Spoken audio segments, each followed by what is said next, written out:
And it's a nonprofit. It has 4 different divisions. Just quickly, settlement, where we help people when they first arrive and need to figure out how to go to school, how to go to the bank, how to find a home.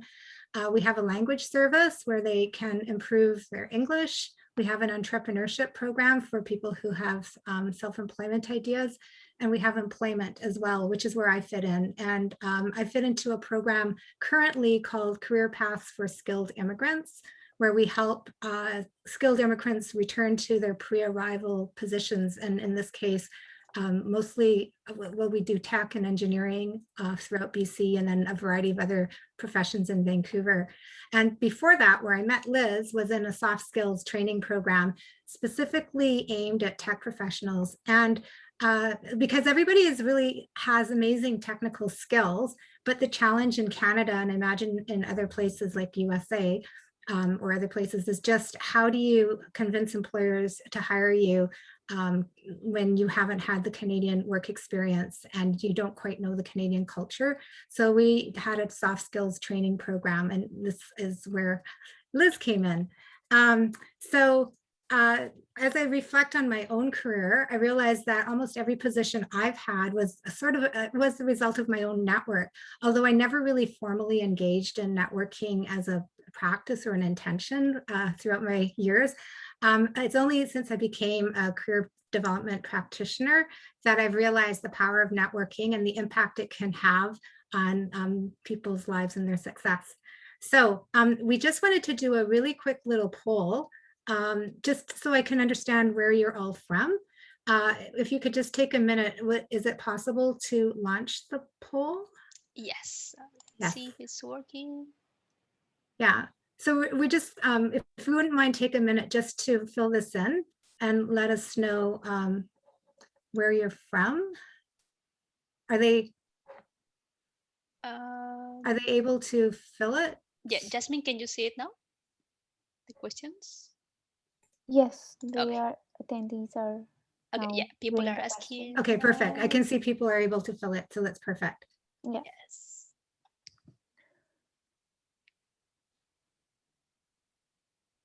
Okay, 8 people voted.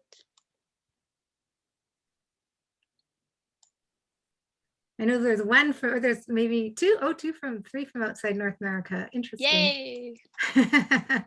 Sorry, Laura, when you say where are you from, do you mean where are you now, or were you? Oh, I mean, sorry, where are you from now? Where are you now? If you already voted for where you're from, that's okay. I'm just trying to get a sense of if people are dialing in from Canada, the USA, globally. Yes, that's a tricky question nowadays. No, where are you from? I know, I never actually thought about that. Yes. Okay, we had 21 votes. Maybe we are okay now. 22, okay. 23. Okay, 1 person more. So we have 100% of the answers. Okay, 23. Okay, let's see the results. Yeah. Okay, so we have. Can you see it now? Share results. Yes. Actually, no, I can't see the results. Okay, I can tell you. If you just read them, that's fine. We don't. Yeah. What happened here? Yeah. Okay, so we have 10 people from the US, 7 from Canada, and 6 outside North America. Okay. We have, if you're exploring the job market in North America, what is your current situation? Most of the people are citizen or permanent resident. We have 3 people that they are in a work visa, and 2 people that they are not here in North America, but they are looking for something here. Okay. Current job situation, 8 people are moving into a UX role, and 5 people are already employed as a designer, and 10 people are unemployed. Okay. Which one of these options define you best? 13 people, that's 57%, are changing careers. And the second place, 35%, that is 8 people. They are not looking for a job currently, but they are planning to. Okay, perfect. Yes. Okay, awesome, thank you. All right, so let's go on to the next, let's go on with the presentation. So let me just, all right, so the question was, what has changed since COVID started? And the obvious answer is that everything has changed, right? We, at least in Canada, we are not really having any kind of events. I think in the US, that's a little bit different. And so I know people are getting together in a different way than we are. We're still a little in isolation. We don't have any group meetings. We're not meeting strangers in coffee shops very often. Maybe younger people are, but like middle-aged or, 30, maybe 40 and 50-year-olds, not as much. So what I wanted to do was just to start with the story of just a regular networking story. And this is a fellow named Joshua Alvarez. And it's not actually a personal story of mine. It's one that I read about, but it really spoke to me when I started to think about networking. And Joshua, he was a corporate trainer and a marketing consultant in Latin America before he came to Canada. And when he arrived in Canada, in Toronto, which is one of our, it's probably our biggest city, when he arrived, he really struggled to get a job. And he decided to train himself and change careers, transition, not in UX UI, but he decided to go into film and TV. And by day, he volunteered at a TV station as a cameraman, switcher, and director. And he studied film at school. And by night, he worked as a janitor, cleaning the Toronto bus shelters and bus stations, cleaning the bathrooms and stuff like that. But he was determined because he really wanted this new career. And one day when he was working at the cable station, there was a guest on the TV show he was on. It was the former CEO of the Toronto Transit Commission. And in between takes and after they chatted, and as they got talking, I guess the guy was curious about Joshua. And so Joshua told him his story. And the guest was flabbergasted. He was very impressed by Joshua's attitude, his resilience, and his determination. And right away, he called the CEO of the janitorial company that had the contract where Joshua was working. And Joshua was promoted to site manager overnight. And I mean, I don't know the end of Joshua's networking story, but it's a true example of where you meet somebody and just by pure coincidence or happenstance, an opportunity presents itself.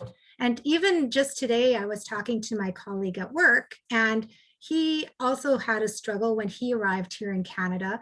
And he happened to connect with someone from his community, like years.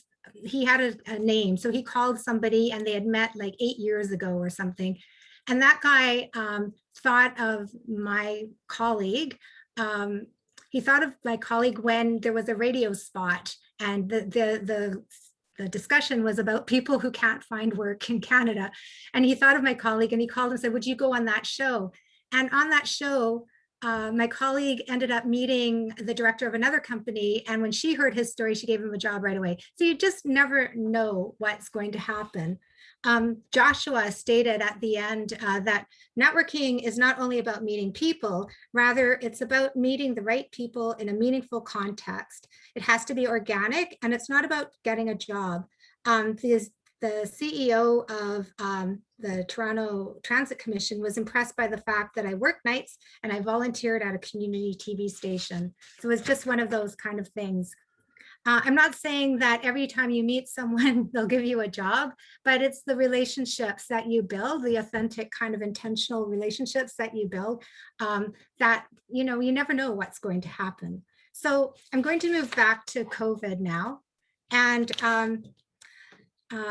so what has changed? Well, because we're not really seeing each other, there's no meetups, there's no events, there's no hiring fairs, there's no open houses, at least in Canada. USA, again, it might be different, But even whatever I'm saying here, if you use the same philosophy and the ideas, whether you're in person or online, I think that they're a good guiding practice when you are networking and building relationships. So, today, my hope for you is that I can give you some ideas, strategies, and examples of what you can do to build your network, and to give you an opportunity to also work together and to bounce ideas off of each other, so that in the end, you come up with a bit of an action plan for yourself, at least one little thing that you can do to move forward in your career in whatever you're trying to accomplish. So what I'd like to do is have you talk to each other first and just build your own little, start with your own relationship building. So I have an activity where we can put you into breakout rooms. We're 26 people, so maybe we can do rooms of 4, and that would be like 6, yeah, like rooms of 4 or something like that. And what I'd like you to do is find 5 common things that you have with the other people in the group. And it's just a way to get to know each other a little bit. I want you to be as specific as possible. You can't say, oh, we're all UX designers, or, you know, we all know how to do Java. That's, I mean, those are obvious kind of things, or maybe not, I don't know. But try to find something interesting. So for example, one group we did before all walked through New York, or Central Park in New York. And another group all liked ginger cookies. And so, you know, you just, I want you to just find out what 5 things you can find that you can share, and write them, have somebody take note, and maybe we can just pop them into the chat afterwards when we finish up. Maybe I'll give you like 5, or I don't want to give too much time, so you have to talk fast, but maybe 5 or 6 minutes to find as many things in common as you can do. How does that sound? Okay, sounds good. Remember, people, this is a networking session, so you are learning how to kind of speak with other people. So please don't be shy. Just try to. Yeah, please turn speak. on your cameras and talk and ask each other questions. It's about relationship building, and that's what networking really is. So I know I'm not even going to give you a chance really to do much of an introduction, but it's just for the sake of time. I'd like you to just jump in and think, where are you from? What possible things can we share with each other? If we need a little bit more than 5 minutes, we can do that. Okay. Even if you find 3 common things. Let's see how is this going.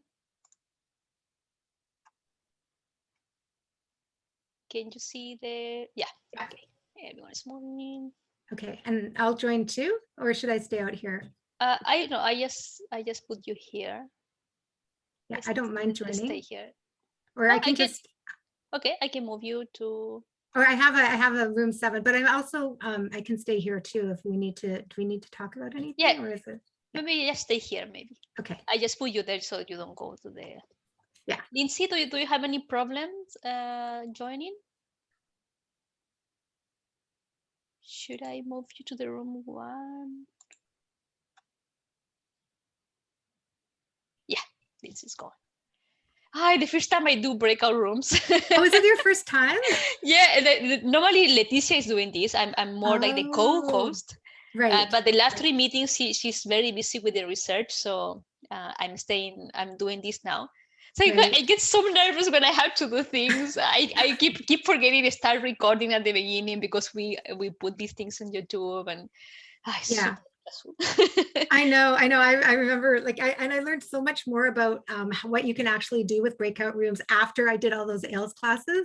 It's kind of too late, but yeah. That was quite an experience. I know, honestly, right? But yeah, I hope this is going to be useful for people. Oh, are we recording? Yes, but we will edit this. You'll edit this part? Yeah. Okay. Yeah, we will edit all this. Okay. Maybe I can post the recording too. No, I'm not going to post with them. Because you'll forget to. I'm going to forget. Yeah, so. Yeah, totally.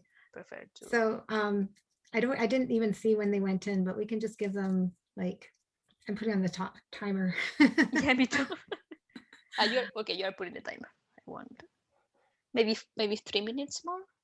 Yeah, why don't we do that? It's not very much time for them. So, I mean, really, people would take 10, 15 minutes to find anything in common. Yeah, we are always trying to people to turn on the cameras and all that, but we know they really don't want to do it. And No. something like I have, I don't know, 20 or 30 people they send me LinkedIn invitations and they don't say, I have no idea who are them. I have no idea if they are in the community, if you are randomly just connecting. Yeah. So yeah, I keep saying, like, if you send an invitation, please add a message, but they don't get it. No, I think there are a lot of things to learn about networking. Yeah. Some people don't get it very well. Yeah, well, I mean, hopefully with it being recorded, then they'll get the message as well. And like people who are not able to come to the meeting would, watch. I watched one of your portfolio reviews. I thought that was really neat, really, really neat to see what you're doing. Yeah, that's going well.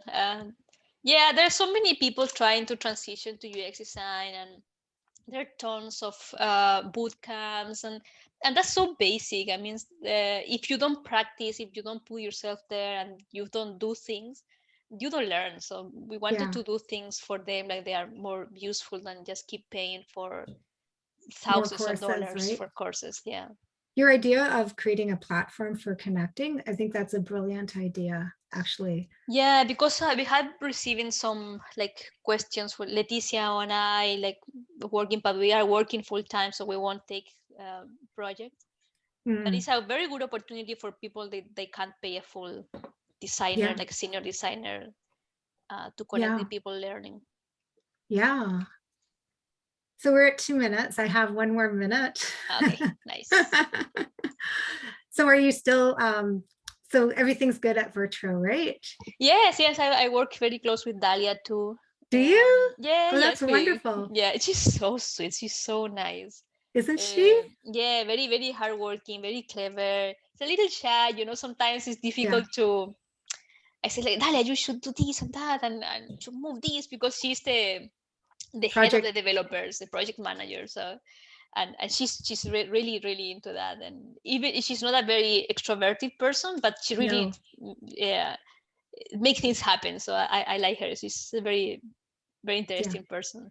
Yeah, it was such a great opportunity when she was offered that. Like, there's, it was so out of the blue.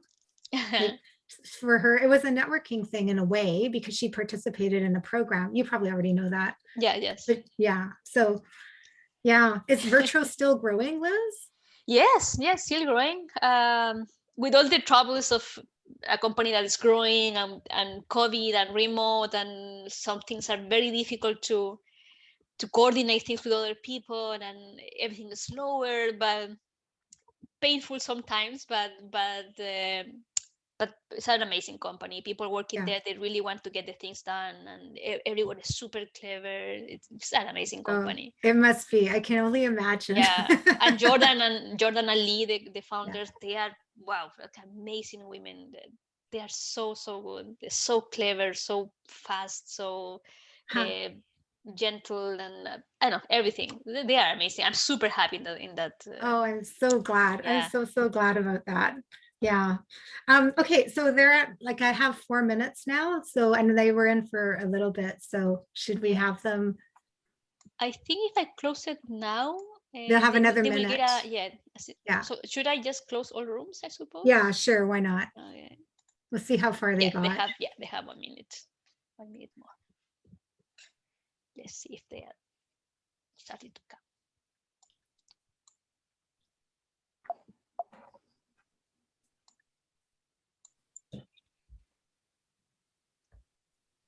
I see slightly happy faces. That's good. Did you find anything in common? It's a good sign. Our group was into chocolate chip cookies. Very good. Oreos cookies all together. And know in one of the ALS classes, there was a big debate between chocolate chip cookies and ginger cookies. Oh, ginger, no. Yeah, yeah. And then the ginger cookies, some people just absolutely hated the ginger cookies. And so they, like, that became the running joke of the whole, you know, the whole like 10 weeks when we were actually in person with people. Yeah. So is everybody looking, is everybody back? I think, let's see, 24. Yeah, I think everyone is Yeah. back. Yes. All right. So how did that all go for people? Did you find something in common? I heard chocolate chip cookies was one. Does anybody, maybe we can just shout out like one or two things that were in common and then we'll move on to the meeting.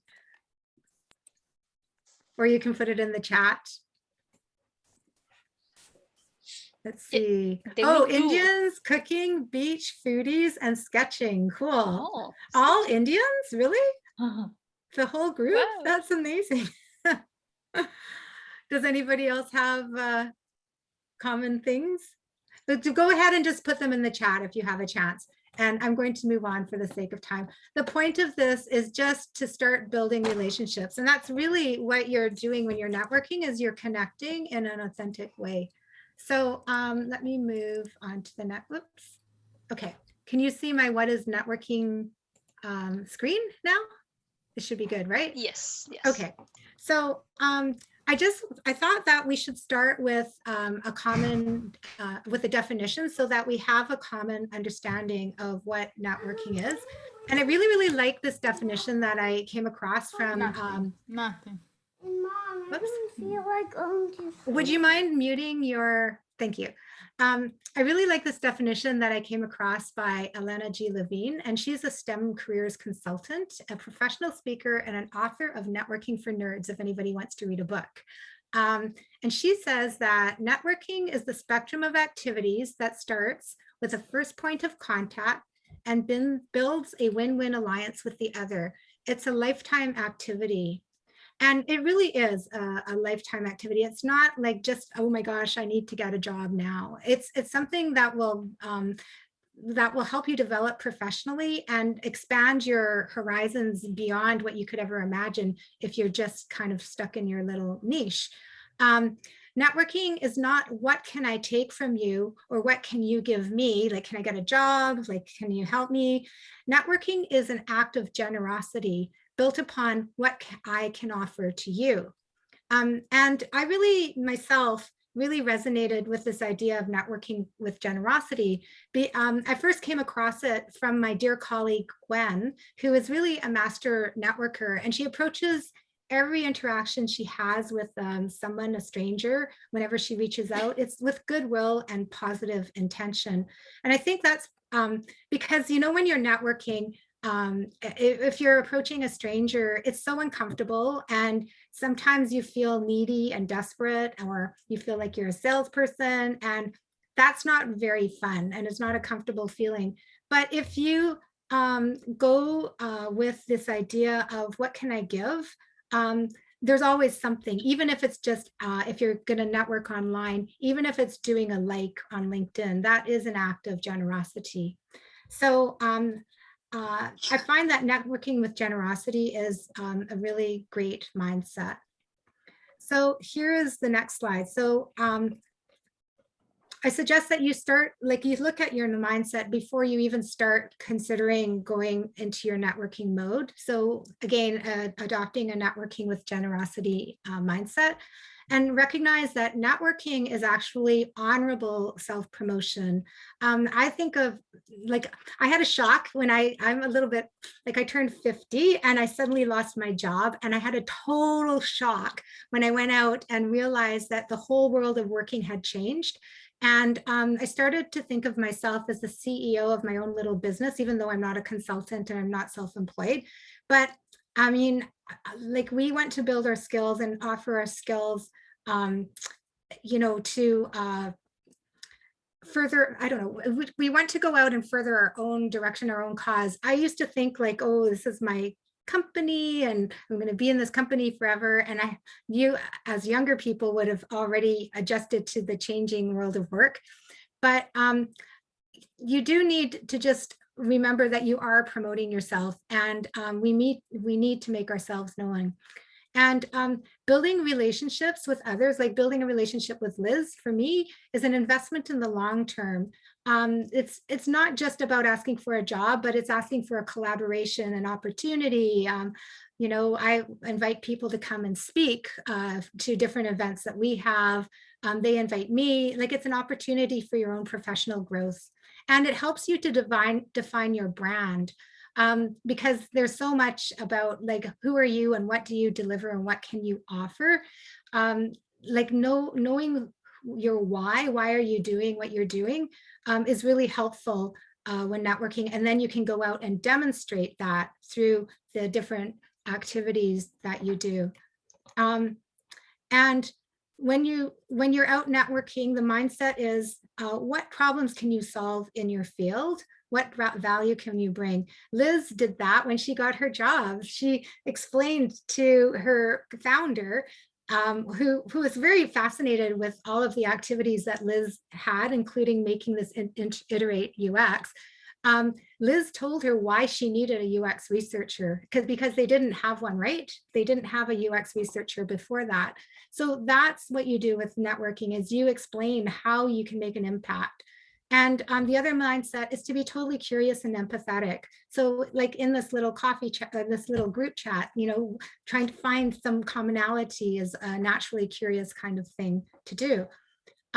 So what are the goals of networking? So you build your network to connect with others in the field and know what's happening in like UX research, or maybe it's the sector that you work in, if it's education or finance or whatever it is. You connect with people working in roles and at companies that you're interested in. So you get an insider view and you can understand the challenges that the company has. You often hear the term for people outside of North America, pain points. Like, what are the challenges? What are the problems that the company has? You can network to broaden your knowledge, and you can get diverse perspectives. And as I said before, you become known, you establish your voice. And when you become known, it kind of helps to have people take a risk on you. So if there's a pile of, 500 resumes of people that are strangers, and then there's a resume of somebody that has come across the desk and has some kind of like presence in that recruiter's mind, it will help you to become a known person. You can, promote and brand yourself as a problem solver. You can show yourself off as someone that is knowledgeable. And as I said earlier, you can uncover the hidden opportunities because you have a presence in a relationship, and an employer will take a risk. So Liz, with her, I'm going to use you as an example, but because, she was out there doing UX, the IterateUX thing, and just out there with a voice, she, built a presence, and there's some other things I'll talk about. And that way the risk is lessened and the person wants to meet you. So the next thing is, what is your online networking strategy? So the first thing I would like to say is, I can talk about LinkedIn. I'm not a Twitter user. I'm not Instagram. I can only talk about what I know. So you have to get someone else to talk about these other things. But for me, with LinkedIn, you need to create an about me section on your own with your LinkedIn profile, and put in your skills and your recommendations, and your picture is really important so people can have a visual of who you are. And then you have to recognize that that people contributing to LinkedIn, we're all promoting ourselves. We're all there for our professional growth or professional development, or trying to get a job. So let's help each other. So like posts that are relevant to your career, or for people that you're interested in knowing, or people from companies that you're busy with, but like things, share other articles or share articles that you come across on LinkedIn or share other people's posts. You can summarize. One of the people I know, every time she went to a webinar, she would write out the key points and she would take a picture and then she would post it all over LinkedIn, and she was prolific and people knew her all over the place. I'm not sure if it gave her the actual job that she got, but it certainly created buzz and people knew her very well. And so that's what a strategy a lot of people have, is to summarize things and then post them. Or you can comment on other people's successes when they get a job or they pass the course or something. You can make a comment, and that helps to bring, your presence. Then connecting. How do you connect with people? You start with people you have in you have contact with. It could be people you know, friends of friends, people you've met through webinars, people in your network, whatever. But always, always, always, always, can't say this enough, write a personal message so they remember who you are. If you don't write a message, I mean, that person might know 30, 100,000 people, and they they won't know what, like they won't necessarily want to connect with you if you don't let them know why they should. You can write something like, oh, I appreciate what you said at the, at this on LinkedIn kind of online networking workshop, and I'd love to stay in touch. Like you could do that, or your words impacted me for these reasons, or I saw an article about you. You can write something so that they know who you are and how you know them. And you can even be super brave and request an information interview or a coffee chat, depending on the context. And I'll explain what that is, but that'll come up in a few minutes. I just wanted to tell you a story about a colleague, a client that we had at my organization. He just had some great success in finding work. And what he did was he looked through his LinkedIn and he looked for people with profiles of that were similar to his, like had work experience that he was interested in, or worked in a position that he was interested in moving into. And he also kind of looked for someone that seemed to have a bit of a volunteer or a helping aspect to him, from comments he made or volunteerism on his profile, whatever. And he reached out and he said, dear so-and-so, I'm, a newcomer in Canada, and I'm very, very keen to work in a role similar to what you're doing. I would really, really appreciate getting some advice about your career path and learn from you. If you have a moment to connect, could we spend like 10, 15 minutes in a coffee chat? And this guy was very more than willing to do that. So what happened was that they met and he got some advice, and the guy recommended a book and some actions to take.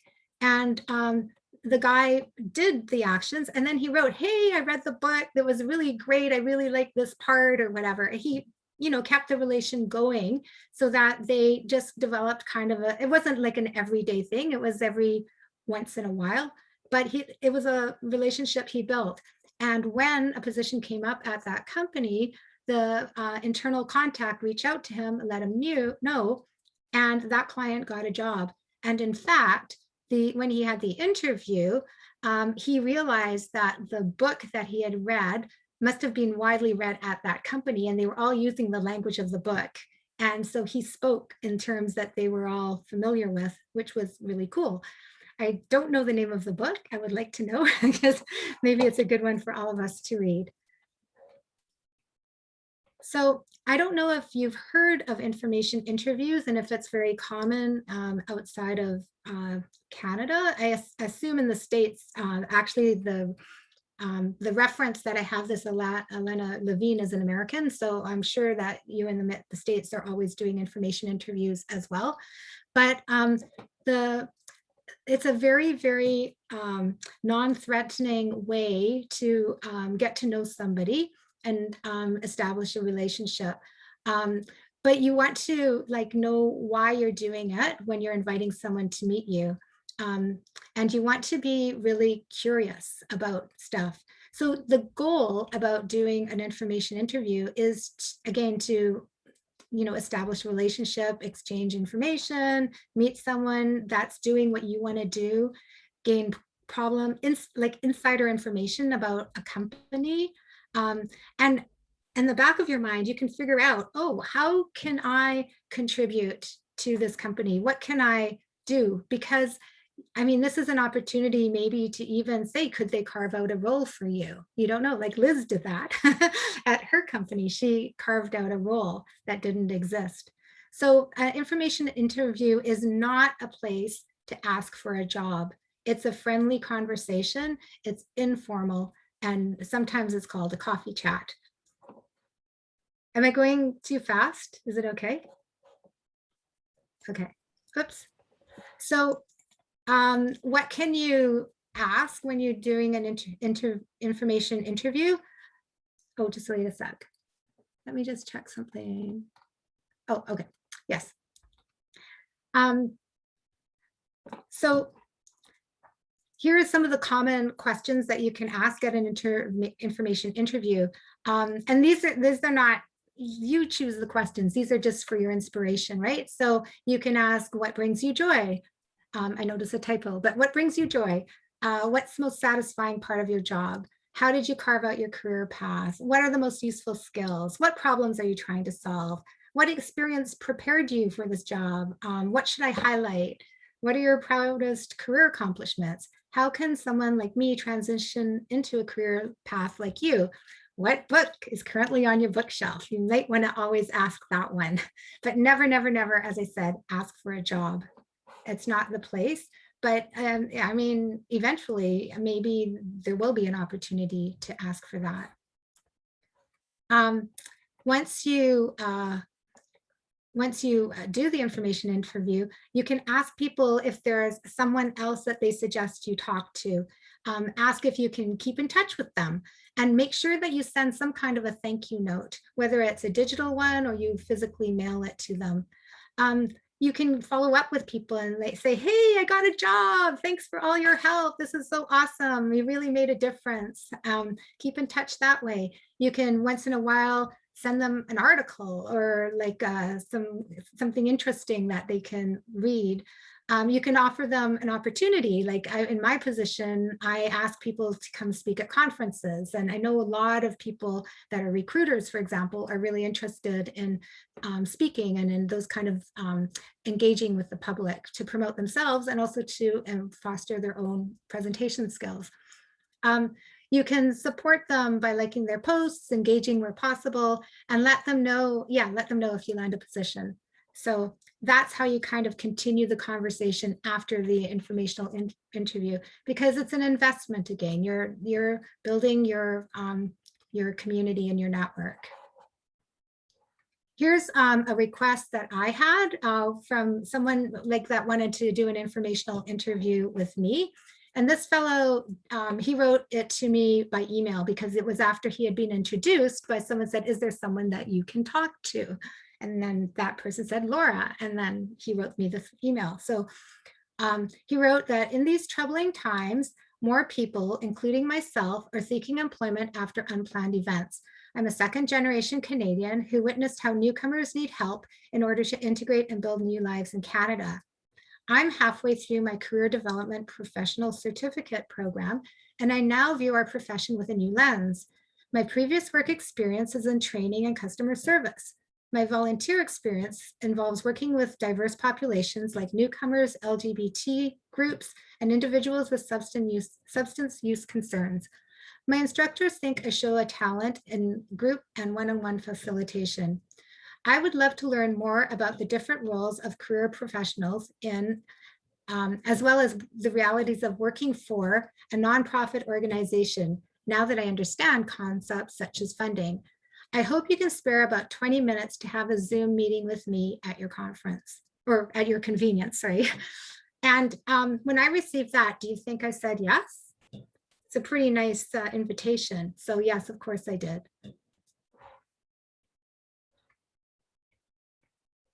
I'm going to jump to another kind of a LinkedIn thing, because one of the questions that Liz received was about how to build a relationship with a recruiter for the first time.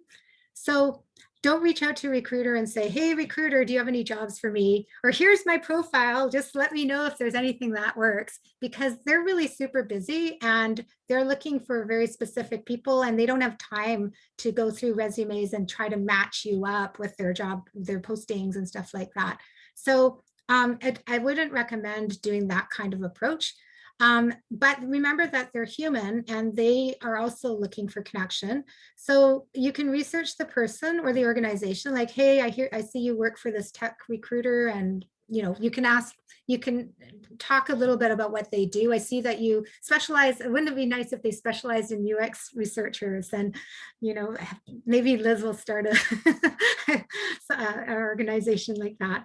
But contextualize the message and personalize the message, and ask one specific question that's non-threatening. Like this one I found I'm not as thrilled about. It says, hi, Tim. I saw a Microsoft job posting recently for an enterprise project manager role.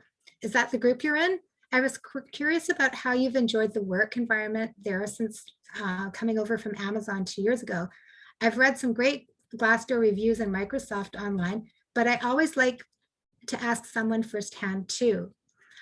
This is one recruiter request, but I know a recruiter and I know she would like something like, I really, I'm very curious about your company. I've been following it a lot online, and I noticed that right now you don't have any engineering positions available. Would it be okay if I'd like to stay in touch with you, so that when you do post engineering positions, I would be, see them right away so that I can apply, or something like that. Like just a friendly thing, but not asking them like, give me a job. I know I'm running out of time and I want you to talk. So, I have one more slide.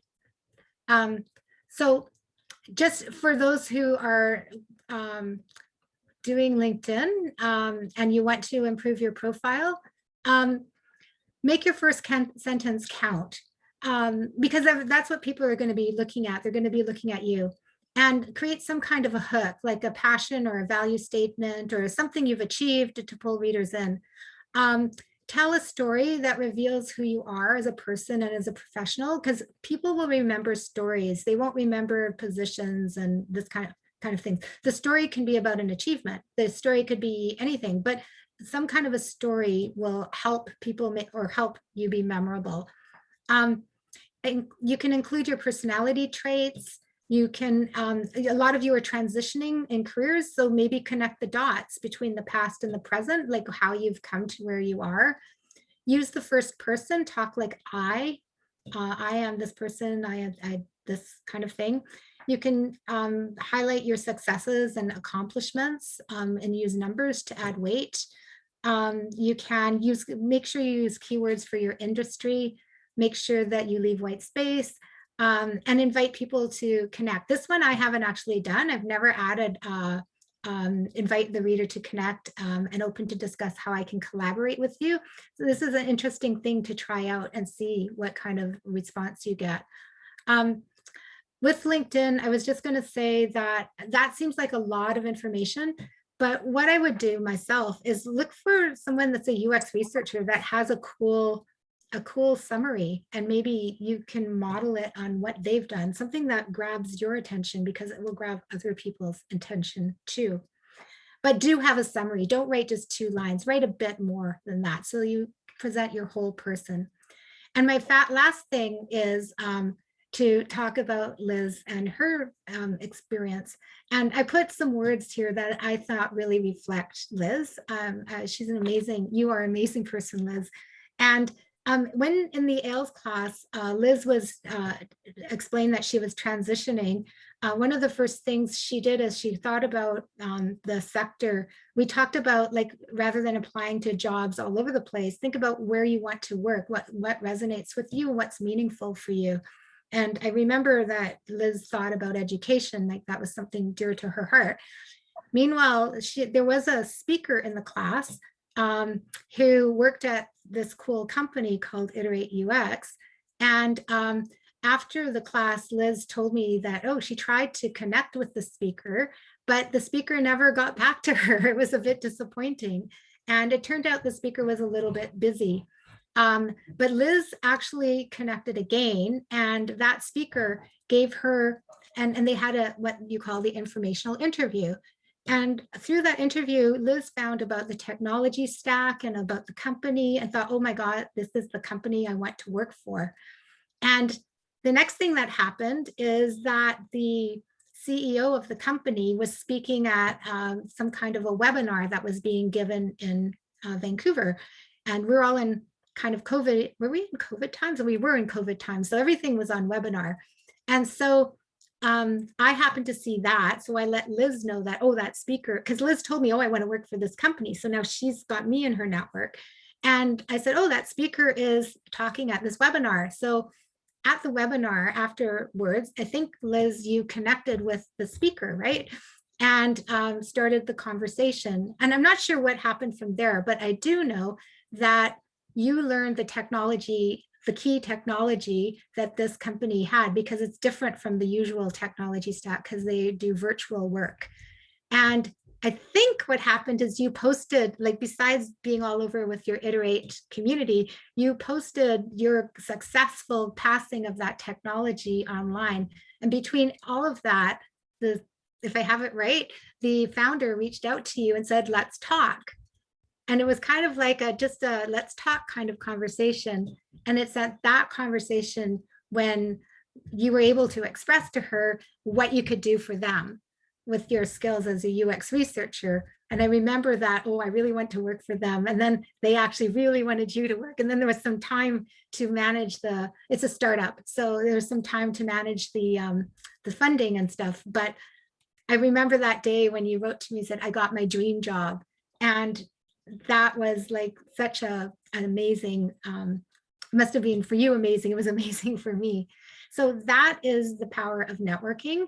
And it's a slower process. It's not like overnight, but it's an investment that you can make in yourself and in your career, and something that will help you grow. Now it's 8:30, and I had hoped that you could like meet in your breakout rooms and have like a little discussion with the people in your rooms about maybe a SMART goal or something around what you could do to start growing your network, whether it's just reaching out and deciding to reach out to some people and trying it in a different way than you did before, or ask someone for an informational interview. But I'm wondering what the best way to proceed would be, or if there's any questions. I haven't looked in the chat. Yeah, maybe because it's 8:30 and I know Yeah. some people will have to go. Yeah. We won't go in the breakout rooms now. Maybe if you want, in 5 minutes more, we can go and talk with people if you have some time. But for Sure. now, we'll open it to questions. Okay. I'm going to stop in case share. some people needs to go. Sure, that sounds great. I think we have some questions in the chat. Jasmine, maybe you can. Yeah, there is one question from Lindsay. She's asking, what about following up and staying connected after you initially connect? Yeah. So I don't know, like I don't know if that question was asked a little bit earlier, but I mean, what you do is again, like comment on their posts, send them, if you see something you think is relevant, send them a little note. If sometimes people, when they see something, will put, I mean, if it's a relationship you don't really, that's not very strong, it might just take some time to just slowly build like little comments and things. Maybe this is a good time to brainstorm about how you could follow up together, like what would other people do? I think okay. That's a good advice. Any other questions or some comments about this? How you normally follow up with? Or how you normally follow up, Yeah, or has anybody people. had a success in their networking? Has anybody tried an information interview yet? I know Alice is very good at networking. Sorry to bring you into the scenario, but I really know that Alice. Oh, Alice, quite, please, yeah, like, Alice is really good share. at doing that. Oh, we can't hear you, Alice. Yes. Hi, can you guys hear me? Yes. Yeah. Okay, so I actually heard about Liz's story because I'm the one that reached out to. I actually reached out to the group IterateUX on Discord because I'm trying to connect with the UX designer who works in a VR company. And all of a sudden, Liz show up and say, "Hey, I'm the one that you are looking for." And then Liz actually told us about how important networking is, and she actually talked about. She actually talked about this event. That's why I'm here today. So Wonderful. yeah, and because I did learn a lot from Liz when she talks about what she did and how she got into the job. And I have to say networking is really important. So I actually manage a group. It's not a lot, but like more like 5, 6 people who joined the group, and then we were listening to what Liz was present on what she's working on. So thank you, Liz, and thank you, Laura. Oh, you're welcome. Alice. You know, there's, I mean, a lot of people will ask for, I mean, brave people, like networking is a bit about bravery as well, right? And I know people will go in and ask for actually be like, this is what I can present, and or this is what I can offer, and ask for referrals, for internal referrals. Like my daughter is a software engineer, and she's always asking people for referrals into companies, and she doesn't really care what people think. So you know, there's different ways that you can manage it. There's a fellow named Austin Belchak. He has a lot to say about networking and trying to move into bigger companies. And he, like, I can put his name in the chat, and you can Google him. I kind of admire him, but he's a braver person than I am. So let me just, I think if you look him up, he has a lot to say about how you can demonstrate your value and you know, collaborate. I think with networking, maybe you just need to be open to like talking about what you can contribute to a company, and you know, try to learn about what they're doing and what they're lacking. And if you can figure out what they're missing, then it's you can say, this is what I can offer. Like I'm learning with ISS of BC that I can offer soft skills, because that's something that you know, is a struggle for our permanent residents. And so doing a little workshop on networking is a contribution I can make. And now I can offer that to another employer. So you can do the same thing with the type of work that you do, I think. Yeah. Mariam has a question. Yeah. Mariam. Hi everyone. I don't have any question. I just want to say thank you at the first. This is the first time that I come to this event, and I didn't know Liz, but right now I know her, and I think she can help me. But I want to have an explanation about my experience regarding the informational interview, which I had several times, but the last one that I have with a lady from Seattle, she's a product designer, and she is very helpful for me. She doesn't have time to be my mentor, because I asked her if she can be my mentor, but she told me that she's not very available for the mentoring, but she recommended me somebody else from his company, her company, I mean. And next week I have a interview with her, which is very excited for me. She can mentor me, and because I'm self-taught for the UX designer. Congratulations. That's Yeah, really yeah. amazing. What great news. Yeah, And, this is my experience. I want to share with everyone. And how did you get the informational interview? Actually, friend of mine, she met her on a Clubhouse, because I don't have a Clubhouse because my phone is not is Android, and I don't have a Clubhouse. And she visited him in Clubhouse, and then she connected him, and then she gave me her email. Yeah. And then I emailed her, and then we connected. Yeah. So you can commit. I mean, another thing you can do is connect with your community.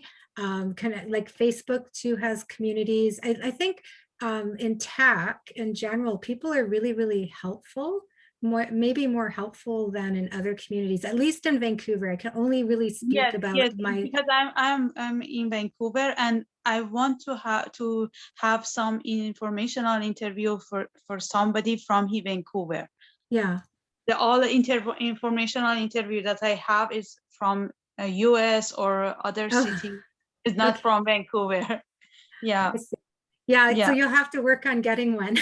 yes, for sure. Yeah, it is but possible. Thank you so much. Thank you so much for your event. It's very helpful.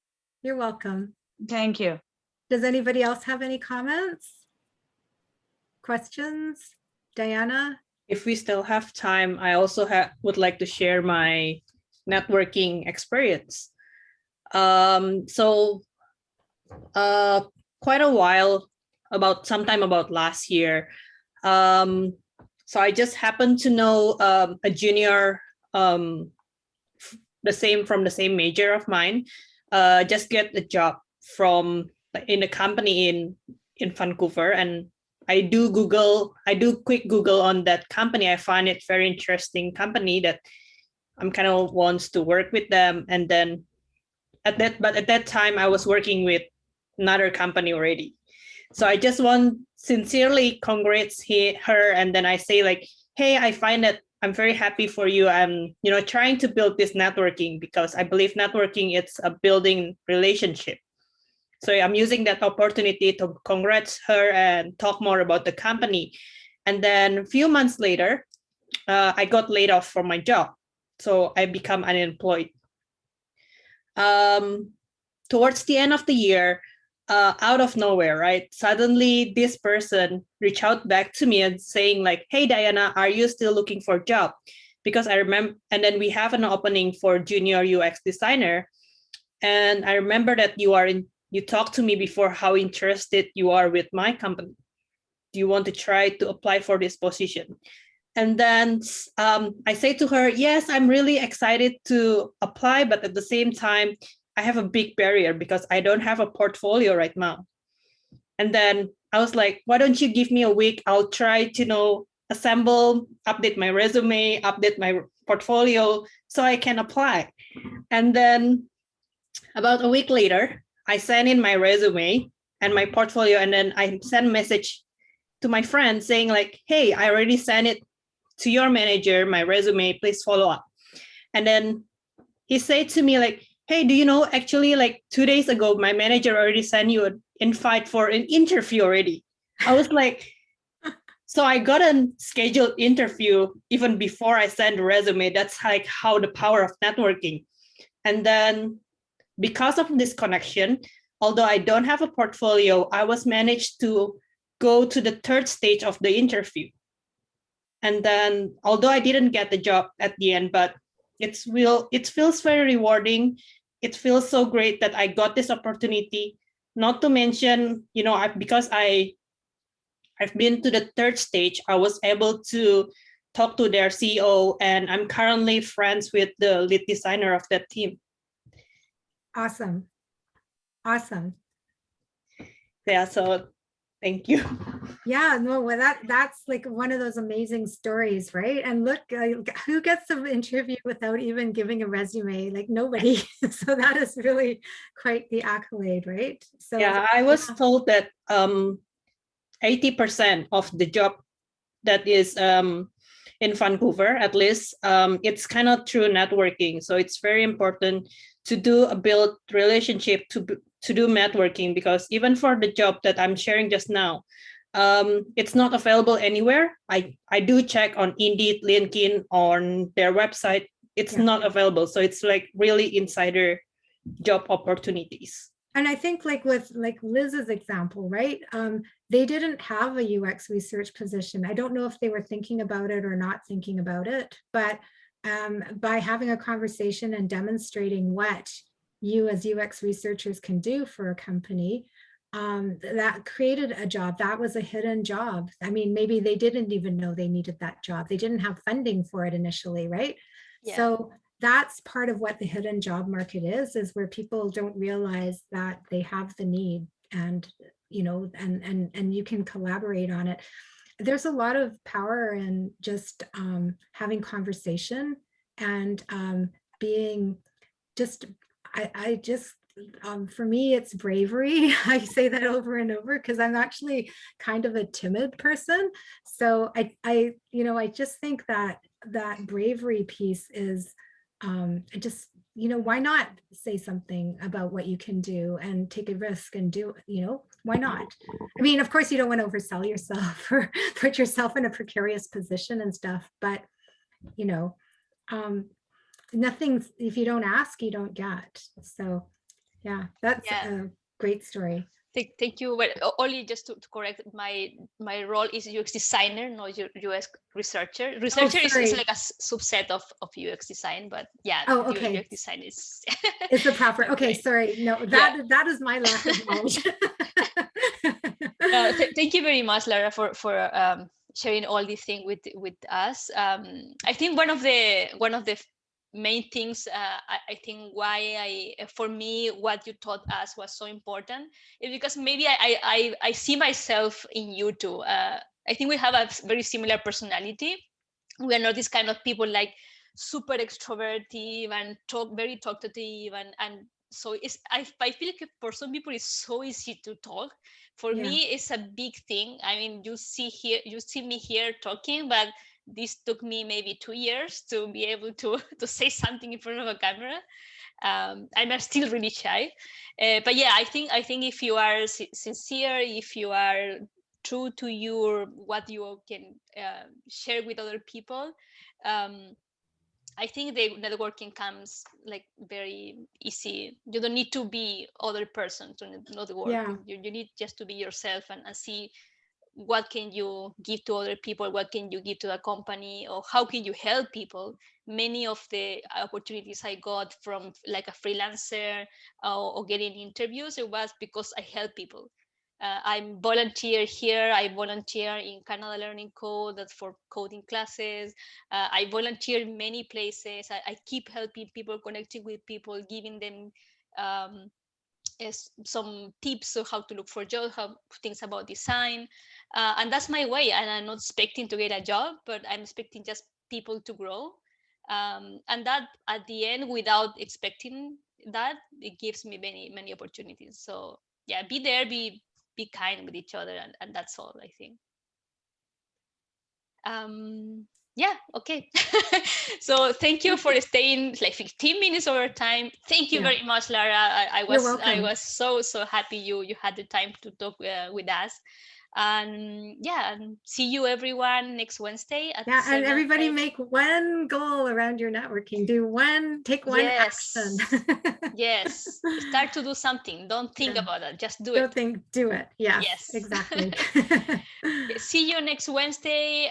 LinkedIn, Laura, your LinkedIn, I think, is in the meetup meeting too. So if you want to connect with them, please send a message and don't send random invitations. I have 20 people in my LinkedIn with just name. I don't know who are them. So if you want to connect with me, please add something. Hey, I saw you in IterateUX. Okay, and